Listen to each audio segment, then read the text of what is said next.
Right, so we are AEB3 and our project is about stability and control derivatives. So stability control derivatives essentially dictate the aircraft response to any sort of perturbations or forces while in flight. And achieving any high fidelity modeling in simulations or even theoretical, there are severe limitations due to the complex nature of the aircraft. So because of that, empirical testing through flight data will provide the most accurate calculations of these derivatives.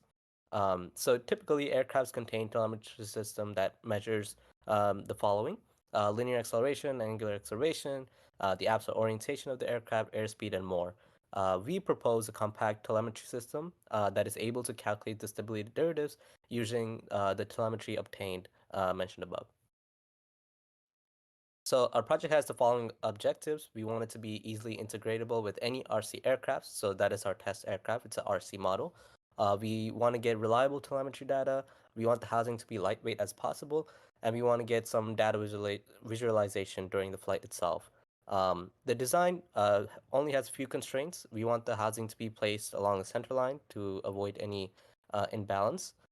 We want the weight of the wing, which we're going to design ourselves, to not exceed this 0.85 mass budget. And we also want the telemetry system to be powered by a separate power system. And we have a total of 8 static stability and control derivatives that we're interested in obtaining, which you can see on the table right there. And Rita is going to start talking about the conceptual design. For our telemetry system, we had 3 initial design configurations. The first one was a breadboard configuration where we have all our electronics placed on top of our breadboard. This design was incredibly modular, but what we lost was in high weight, as the breadboard weighed significantly much, and the wiring came off quite easily, so the initial design wasn't really reliable. The second design was just using the Arduino to plug all our sensor ends. This design was quite lightweight, but it wasn't very modular as we ran out of pins quite easily, and the wires bent very easily, which meant that with enough time, the wires could break apart. Our final design used the SD card shield for our design. This design was quite modular as we had a tiny breadboard to place our wires in, and once we're done with our final configuration, we could solder our electronics straight into the board. It had little to no wiring. It was quite compact, but one of the cons were it weighed significantly much. Next slide. We then put it into figure of merit where we weighted the different pricing, like the price, the fastening mechanism, reliability, and compact. For our senior design, we were mostly looking in for reliability and compactness of our telemetry design. For that, the SD card shield won off. So for our initial mock housing design, it's similar to the Arduino Uno base, but it has more support around the sides, and it has 4 snap joints to hold the Arduino in place, and it's designed to be 3D printed with lightweight PLA.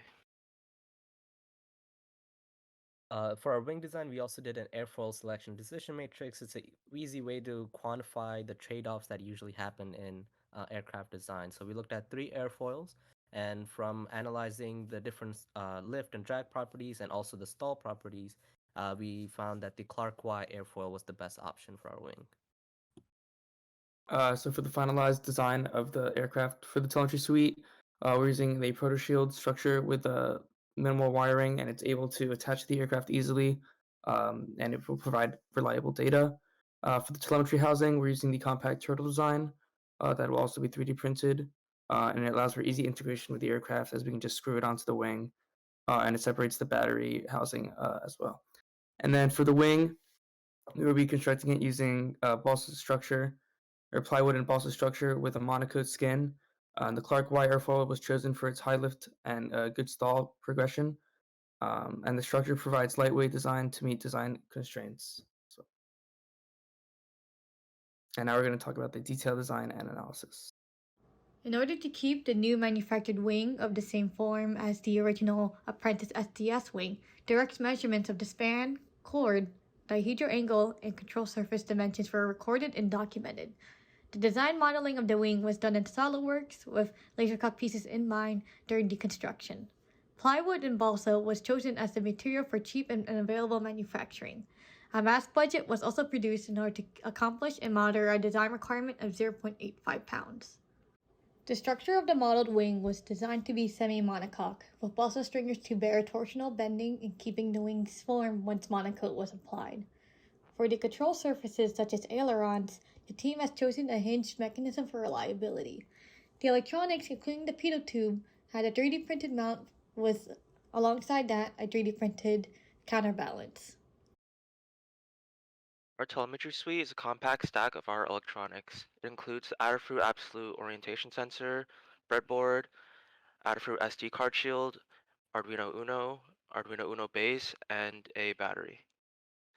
The suite slides horizontally into the bottom of the telemetry turtle, and the bottom holds the telemetry in place with a snap joint and overhangs, and it mounts directly onto the wing via 4 hex screws and hex nuts. The top part of the telemetry turtle fits onto the bottom via 4 snap joints and provides an outer shell to protect our electronics, as well as a flag section to secure the battery onto.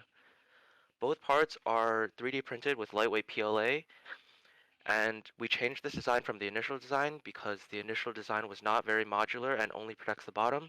This new design is both modular and protective both on the top and bottom. For airspeed indication on the aircraft, we're using a pitot tube at the wingtip or the tip of the wing to calculate the airspeed.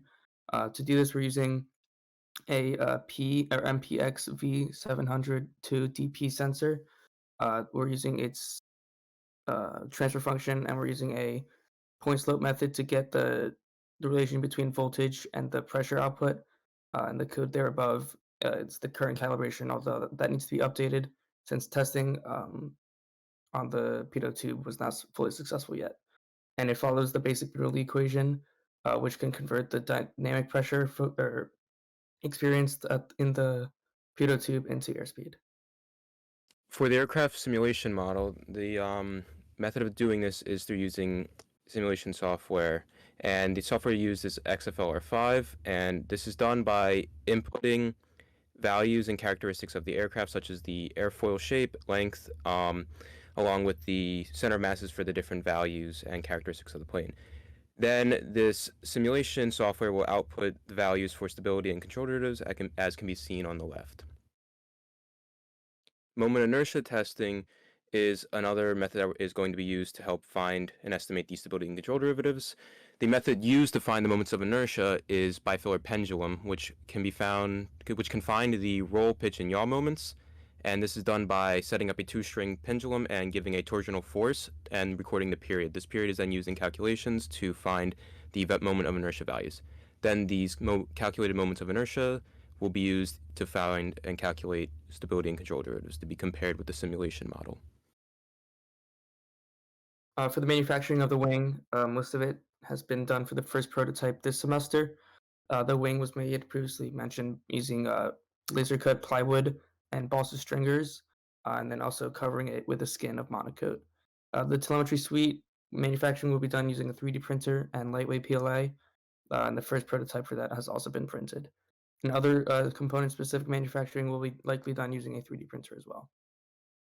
So as a conclusion, for future testing, we would like to include our live telemetry and monitor telemetry data from the ground to get a better sense of the data. And the project is very well on track as well. Yep, we're on track to finish the project well within December and January, and we're going to do some initial test flying by hopefully the end of December, if not early January. Thank you.